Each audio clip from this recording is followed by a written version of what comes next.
des voix.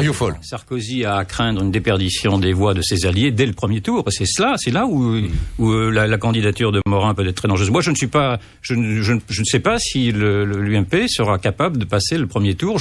Un 21 avril à l'envers reste possible aujourd'hui. Et si vous avez Bayrou, Villepin, lui, d'autres, etc., qui rognent sans 2%, oublier 3%, 5%, Villiers, etc., eh bien, à la fin, ça peut faire tomber au premier tour un candidat. Donc, je trouve que d'abord, cette position est dangereuse. Et puis surtout, alors il veut exister. On avait compris qu'il voulait exister, naturellement. Mais enfin, ça a déjà été dit, mais quelles sont les idées de Monsieur Morin? Moi, je l'écoute, je vois qu'il enfile des perles, qu'il récite les titres du jukebox du politiquement correct, mais c'est accablant. C'est quoi les titres du jukebox du politiquement correct? C'est le vivre ensemble, la diversité, etc. Il en oublie même les Français, si je puis dire. Oui, les Français, les Français.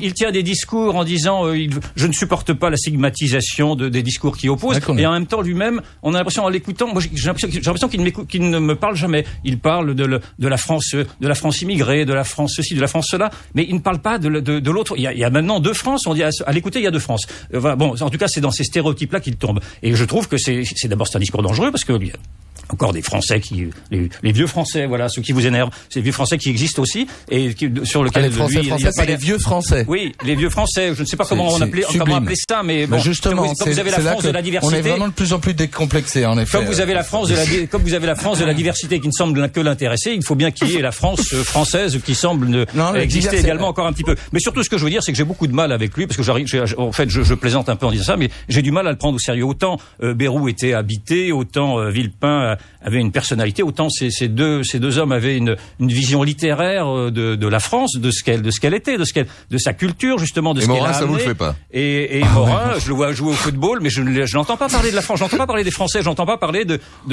notre histoire commune. Ça l'intéresse pas. Il trouve ça ringard, j'ai l'impression, parce que je l'ai entendu dire parfois tenir des propos de ce genre-là. Et moi, je trouve dangereux qu'un homme politique puisse dire que l'histoire de la France, maintenant, dans le fond, faut pas être ringard, faut être moderne, etc. Faisons une grande opération d'amnésie, effaçons le tableau et recommençons à zéro. Je pense qu'ils seront